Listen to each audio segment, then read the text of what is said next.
बिस्मिल्लाहिर्रहमानिर्रहीम। अस्सलामुअलैकुम। आज एक नए वीडियो लेक्चर के साथ मोहम्मद साजिद। फर्स्ट ईयर में हमारी सीरीज़ चल रही है cell techniques used in biology. हमने डिफरेंट टेक्निक्स को डिस्कस किया। आज की टेक्निक बड़ी इंटरेस्टिंग और इम्पॉर्टेंट है। आज हम लोग डिस्कस करेंगे जो सेल टेक्निक, वो है आपके पास स्पेक्ट्रोफोटोमीट्री। स्पेक्ट्रोफोटोमीट्री हमारे पास कौन सी टेक्निक है, इसको आज हम लोग डिस्कस करेंगे। अब हमारे पास स्पेक्ट्रोफोटोमीट्री को न सिर्फ हम डिस्कस करेंगे, बल्कि स्पेक्ट्रोफोटोमीट्री में हमारे पास कैसे वर्किंग होती है, इंशाअल्लाह अज़ीज़ उसको भी हम एक्सप्लेन करेंगे। सबसे पहले word spectro. The word spectro, ये जैसे आप लोग स्पेक्ट्रम का नाम सुनते हैं। स्पेक्ट्रम यानी लाइट स्प्लिट हो जाती है, जब लाइट के बैंड्स बन जाते हैं। तो यहाँ पे हमारी टेक्निक के मुताबिक वर्ड स्पेक्ट्रो का मतलब है स्प्लिट। किस चीज को split? Photo. Photo for light. हम यहां पे पढ़ेंगे split, light split. Metry, metry mean measurement. हम यहां पे एक इंटरेस्टिंग चीज पढ़ेंगे कि लाइट स्प्लिट मेजरमेंट। ये लाइट स्प्लिट मेजरमेंट क्यों पढ़ते हैं, इंशाअल्लाह अज़ीज़ जब हम इसकी डेफिनेशन और इसकी प्रोसेसिंग को डिस्कस करेंगे, आई होपफुल आप इसको एंजॉय करेंगे। सबसे पहले हमारे पास फोटो स्पेक्ट्रोमीट्री की definition. It is the technique which use not only in cell biology but even in chemistry and physics, but we study in cell biology. The technique use to measure. इस technique में हम करेंगे measurement. क्या करेंगे? Measurement. The change in percentage. The change in percentage, आपने word change पे गौर करना है। The change in percentage of transmission of light. किस चीज में चेंज हम मेजर करेंगे? Change in percentage of transmission of light, कि जो लाइट ट्रांसमिट हो रही थी उसमें कितने परसेंट चेंज आया, इसको मेजर करने का नाम क्या होगा? स्पेक्ट्रोफोटोमीट्री। हम क्यों मेजर करेंगे, उसकी एप्लीकेशन क्या है, इंशाअल्लाह अज़ीज़ अभी हम देखते हैं। अब आप suspension material in any solution, किसी भी सोल्यूशन में जो सस्पेंशन मटेरियल है उसकी वजह से जो लाइट की ट्रांसमिशन थी उसमें कितने परसेंट चेंज आएगा, इसको मेजर करने का नाम क्या है? स्पेक्ट्रोफोटोमीट्री। अब इस चीज को समझने के लिए कुछ बेसिक चीजें आप समझें, उस यानी इस चीज पे जाने से पहले तो बेहतर रहेगा। अब देखें, हमारे पास जो लाइट है वो लाइट की बेसिक प्रॉपर्टी है ट्रांसमिशन। लाइट जब तक किसी भी लाइट के आगे ओपेक ऑब्जेक्ट यानी कि ऑब्स्टेकल नहीं आएगी, तो लाइट का जो बेसिक प्रिंसिपल है वो है ट्रांसमिशन। अब फॉर एग्जांपल, ये आपके पास कोई भी सोर्स है, इस सोर्स से जब लाइट इमिट होगी तो लाइट का काम है ट्रांसमिशन। जब तक इसके आगे कोई भी ऑब्स्टेकल नहीं आएगा, ये लाइट वेव की फॉर्म में ट्रेवल करती जाएगी। लेकिन जो ही इसके आगे कोई भी ऑब्स्टेकल आएगा, कोई भी चीज आएगी, तो वो इस लाइट की ट्रांसमिशन को अफेक्ट करेगी। वो इस लाइट की ट्रांसमिशन को या तो अफेक्ट करेगी बाय रिफ्लेक्शन या तो अफेक्ट करेगी बाय एब्जॉर्प्शन। तो यहां पे कोई भी चीज जो लाइट की ट्रांसमिशन को चेंज करेगी, तो चेंज हमारे पास दो तरह की आ सकती है, या तो लाइट रिफ्लेक्शन या तो लाइट एब्जॉर्प्शन। तो यहां पे जो आपने वर्ड यूज किया था चेंज इन ट्रांसमिशन, तो पहली बात आप याद रखें कि लाइट की बेसिक प्रॉपर्टी है ट्रांसमिशन टिल एनी ऑब्स्टेकल। तो अब हमारे पास जब लाइट को किसी ऑब्स्टेकल पे पड़ेगी तो लाइट या तो रिफ्लेक्ट होगी या लाइट क्या होगी, एब्जॉर्ब। तो ये लाइट की ट्रांसमिशन में चेंज आया बिकॉज ऑफ रिफ्लेक्शन और एब्जॉर्प्शन। तो हम इस टेक्निक में इस बात को पढ़ेंगे कि कोई भी लाइट जो ट्रांसमिट हो रही थी उसकी ट्रांसमिशन में कितने परसेंट चेंज आया। यानी फॉर एग्जांपल यहां से अगर हम देखें तो लाइट ट्रांसमिट हो रही है 100%, लेकिन ऑब्स्टेकल के बाद अगर ये ट्रांसमिट हो रही है फॉर एग्जांपल 60%, तो अब 40% जो चेंज आया इस चेंज को मेजर करेंगे हम लोग। तो अब देखें आप, तो लाइट की प्रॉपर्टी थी ट्रांसमिशन, लेकिन ऑब्स्टेकल की वजह से लाइट हो गई स्प्लिट। किस में स्प्लिट हो गई, रिफ्लेक्शन में और एब्जॉर्प्शन में और ट्रांसमिशन में। जहां पे लाइट डायरेक्ट पास हो रही थी तो नो स्प्लिट, सीधी सीधी पास हो रही है, लेकिन जो ही ऑब्स्टेकल आया, कोई सोल्यूशन आया, कोई जो है वो आपके पास किसी किस्म का जो है वो कोई केमिकल आया, तो वो लाइट को रिफ्लेक्ट करेगा, लाइट को एब्जॉर्ब करेगा, लाइट की ट्रांसमिशन होगी। तो फॉर एग्जांपल ट्रांसमिशन 60% है, तो रिफ्लेक्शन और एब्जॉर्प्शन से उसमें चेंज आया 40%। अब ये चेंज मेजर क्यों करते हैं, इसलिए कि इस चेंज से हमें पता चलेगा। याद रखें कि अगर आपसे कोई ये पूछे कि why you study spectrophotometry in cell biology, तो आप कहेंगे because this technique spectrophotometry use to study the chemical composition of any solution.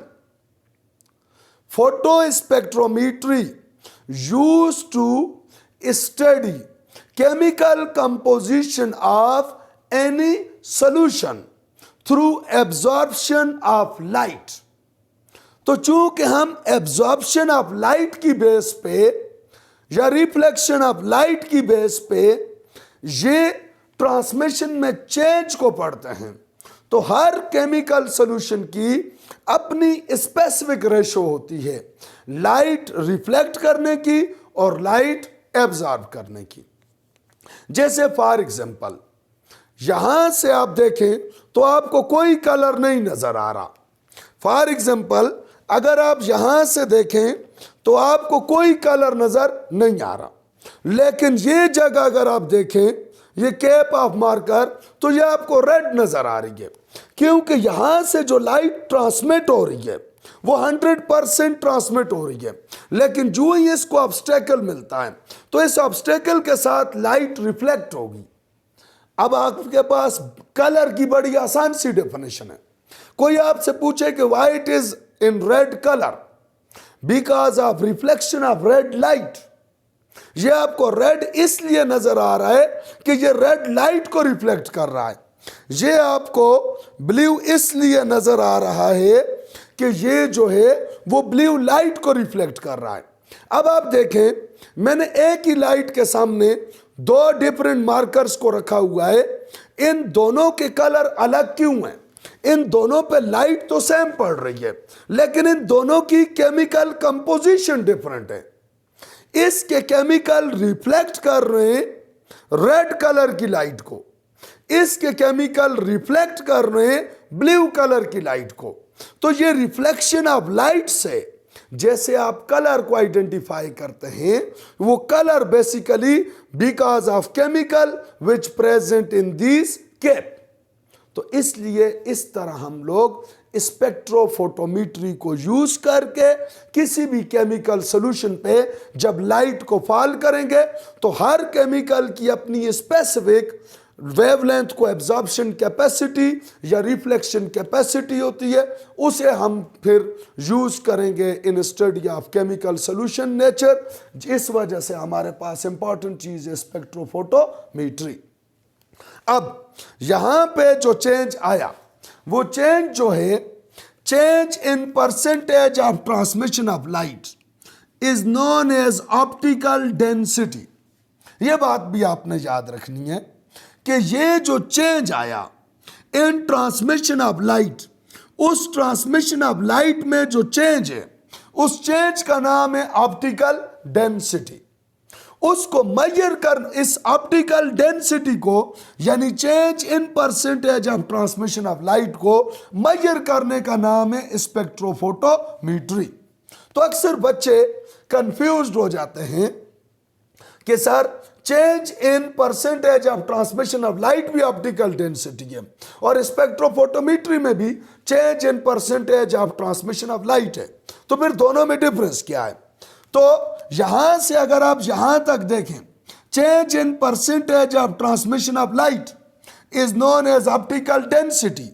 तो इस ऑप्टिकल डेंसिटी यानी change in percentage of transmission of light का मेजरमेंट का नाम क्या है? स्पेक्ट्रोफोटोमीट्री। तो अब हमारे पास ऑप्टिकल डेंसिटी यानी कि percentage change in transmission of light is directly proportional to the cell mass और सिंपली मास। अब ये बात समझाने के लिए हम सपोज करते हैं आपके पास एक गिलास है, इस गिलास में बिल्कुल डिस्टिल वाटर है। इस डिस्टिल वाटर में जब आप सिंपल लाइट को फॉल करते हैं तो इस गिलास की दूसरी साइड पे जो भी चीज होगी, गिलास भी गिलास ही है, यानी कि शीशे का गिलास है सिंपली। तो गिलास की दूसरी साइड पे जो भी राइटिंग होगी आपको ऑलमोस्ट क्लियरली विजिबल होगी। जब यहां से लाइट ट्रांसमिट होगी, इस ए के ऊपर पड़ेगी, वहां से रिफ्लेक्ट होकर आपकी आंखों में आएगी, आपको नजर आएगी। तो यानी यहां से ट्रांसमिशन हो रही है। अब अगर हम इस गिलास में 2-3 ड्रॉप्स जो हैं वो इंक के डाल दें तो ये पानी थोड़ा सा आपके पास जो है वो शेडी हो जाएगा। तो अब यहां पे रेड इंक या ब्लू इंक डालने की वजह से लाइट 100% ट्रांसमिट नहीं होगी, यानी लाइट ट्रांसमिशन में चेंज आ जाएगा, लाइट ट्रांसमिशन की परसेंटेज में चेंज आ जाएगा। तो आपकी ऑप्टिकल जो है वो क्लियर नहीं होगी, आपकी ऑप्टिक्स डेंस हो जाएगी, इसलिए आपको ए क्लियरली नजर नहीं आएगा। अब शायद ब्लर नजर आए, लेकिन अगर आप इसमें 8-10 कतरे यानी और इसमें जो है वो आप few drops of red ink को ऐड कर दें तो जब पानी कंप्लीटली रेडिश नजर आए तो अब उसके दूसरी साइड पे आपको ए बिल्कुल क्लियरली नजर नहीं आएगा, क्योंकि ट्रांसमिशन ऑफ लाइट और कम हो चुकी है। तो देखें जितना मैंने इसमें मैस को ऐड करता गया, जितनी इसमें सस्पेंशन बढ़ती गई, उतनी ज्यादा change in transmission of light आती गई, यानी डेंसिटी जो है वो बढ़ती गई। इसलिए ऑप्टिकल डेंसिटी यानी change in percentage of transmission of light is directly proportional to the mass. अब हमारे पास ये जो स्पेक्ट्रोफोटोमीटर है ये फंक्शन कैसे करता है? तो स्पेक्ट्रोफोटोमीटर आपके पास ये उसका वर्किंग प्लान है कि स्पेक्ट्रोफोटोमीटर काम कैसे करेगा। वरना स्पेक्ट्रोफोटोमीटर एक ऑटोमेटिक मशीन का नाम है, ऑटोमेटिक डिवाइस का नाम है, जिसमें सबसे पहले लाइट सोर्स होगा। ये आपके पास जो है वो क्यूट सा बल्ब बना हुआ है, तो ये है आपके पास लाइट सोर्स। ये ऑटोमेटिकली स्पेक्ट्रोफोटोमीटर के अंदर इनबिल्ट होगा। लाइट सोर्स के बाद दूसरे नंबर पे आपके पास होगा कोलिमेटर। कोलिमेटर, अच्छा ये चीज मैं जरा एक्सप्लेन इसलिए कर रहा हूं क्योंकि स्पेक्ट्रोफोटोमीटर आप केमिस्ट्री में भी पढ़ते हैं, इवन फिजिक्स में भी पढ़ते हैं, तो इंशाल्लाह आपको बेनिफिट होगा, स्पेशली इसके वर्किंग प्लान के पॉइंट ऑफ व्यू से। ये आपके पास कोलिमेटर क्या है? ये बेसिकली लेंस है जो कि लाइट को असेंबल्ड करके मोनोक्रोमेटर, नाम बता रहा है मोनोक्रोमेटर, सिंगल लाइट में स्प्लिट करता है। या सिंपली आपका पास प्रिज्म है, ये कॉमन प्रिज्म नहीं है। कॉमन प्रिज्म तो आपका पास जो है वो सिंपल लाइट को स्प्लिट करता है। ये आपका पास मोनोक्रोमेटिक प्रिज्म है। ये जो मोनोक्रोमेटर है, यानी कि ये जो व्हाइट लाइट आ रही है उसको स्प्लिट करेगा इनटू डिफरेंट वेवलेंथ्स। जैसे आपको सबको याद है कि हमारे पास जो है वो रेड से लेकर इंडिगो तक जो 7 कलर्स हैं, तो वो आपके पास सारे के सारे ये आपके पास बैंड में शो हैं। अब यहाँ पे मोनोक्रोमेटर ने जब लाइट को डिफरेंट वेवलेंथ्स में स्प्लिट किया, तो आगे एक डिवाइस होगा वेवलेंथ सेलेक्टर। ये वेवलेंथ सेलेक्टर स्पेसिफिक वेवलेंथ को पिक करेगा। उस वेवलेंथ को, सिर्फ एक वेवलेंथ को, सिंगल वेवलेंथ, अगर सारी लाइट को सॉल्यूशन के ऊपर आप डालेंगे तो आप कैलकुलेट नहीं कर सकेंगे कि ये किस लाइट को एब्जॉर्ब कर रहा है, किस लाइट को रिफ्लेक्ट कर रहा है और कितने % कर रहा है। जैसे फॉर एग्जांपल यहां पे मैंने पिक की येलो लाइट को, कि ये सेलेक्टर ने, वेवलेंथ सेलेक्टर ने येलो लाइट को क्या किया, पिक। अब ये सिंगल वेवलेंथ को यानी सिंगल लाइट को आपके पास डालेगा सैंपल सॉल्यूशन पे। सैंपल सॉल्यूशन में से जब ये लाइट गुजर के आपके पास स्क्रीन पे आएगी तो स्क्रीन के साथ लगा होगा मीटर। ये मीटर 2 चीजों को कैलकुलेट करेगा कि हमारे पास यहां से जो सॉल्यूशन से पहले येलो लाइट कितने % थी और सॉल्यूशन में से गुजरने के बाद कितने % है।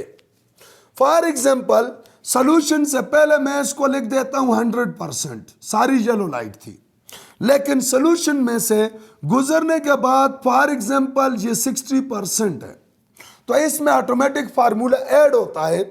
तो फिर ये डिजिटल मीटर होता है, तो ये इसको कैलकुलेट करके आपको स्क्रीन पे वैल्यू दे देगा कि इसने इतने % लाइट को एब्जॉर्ब किया और इसका स्पेक्ट्रोफोटोमेट्रिक वैल्यू ये है। उससे क्या होगा कि आप लोग इस वैल्यू की बेस पे आइडेंटिफाई करेंगे कि हमारे पास इस सॉल्यूशन में कौन सा केमिकल है, क्योंकि हर केमिकल को ट्रायल बेस पे कैलकुलेट कर दिया गया है। फॉर एग्जांपल हमारे पास अमाइनो एसिड्स हैं, तो 20 अमाइनो एसिड्स की स्पेक्ट्रोफोटोमेट्रिक वैल्यू कैलकुलेटेड है ऑलरेडी। जिस तरह आपके पास लॉग टेबल होता है या पीएच मीटर होता है, तो इसी तरह सारे अमाइनो एसिड्स या केमिकल्स की ऑलमोस्ट जो है वो फोटो स्पेक्ट्रोमेट्रिक वैल्यूज कैलकुलेटेड है। अब आपने आइडेंटिफाई करना है कि इसमें कौन सी चीज है। फॉर एग्जांपल ये आपके पास सॉल्यूशन जो है वो अमाइनो एसिड्स का है, तो ये अमाइनो एसिड्स जो है उनकी डिटेक्शन आपको मीटर पे मिल जाएगी कि इस पे कौन सी वैल्यू आई है जो फला अमाइनो एसिड इतनी % लाइट को एब्जॉर्ब करता है। अब इसकी एप्लीकेशन क्या है? वैसे तो ये मैंने जैसे पहले कहा फिजिक्स और केमिस्ट्री में इसकी बड़ी एप्लीकेशंस हैं, लेकिन हम बात करेंगे सेल बायोलॉजी या बायोलॉजी के पॉइंट ऑफ व्यू से। हम स्पेक्ट्रोफोटोमेट्री को यूज कर सकते हैं determination of amino acid in any solution. हम स्पेक्ट्रोफोटोमेट्री को यूज कर सकते हैं presence of pigments like chlorophyll A, chlorophyll B, chlorophyll C, D, E, carotenoid, xanthophyll, carotene, phycoerythrin and so many other. तो उन पिगमेंट्स की डिटर्मिनेशन के लिए इसी चीज को स्पेक्ट्रोफोटोमेट्री को यूज करके आप बायोएनर्जेटिक्स में जब क्लोरोफिल ए और क्लोरोफिल बी का लाइट एब्जॉर्प्शन पढ़ते हैं, तो वो लाइट एब्जॉर्प्शन फोटो स्पेक्ट्रोमेट्री के थ्रू मेजर की गई। इसी तरह आप जो है वो डिफरेंट केमिकल्स का फंक्शनल ग्रुप भी आइडेंटिफाई कर सकते हैं। जैसे मैंने पहले कहा कि हर केमिकल की यानी हर फंक्शनल ग्रुप की स्पेसिफिक लाइट एब्जॉर्प्शन कैपेसिटी है, तो वहां से आप आइडेंटिफाई कर सकते हैं। होपफुली आपने लर्न किया होगा। इंशाअल्लाह अज़ीज़ हम नेक्स्ट टेक्निक जो डिस्कस करेंगे वो आपके पास होगी माइक्रो डाइसेक्शन। आपकी सपोर्ट जितनी ज़्यादा होगी उतनी एनर्जी से इंशाअल्लाह अज़ीज़ हम लोग काम करेंगे।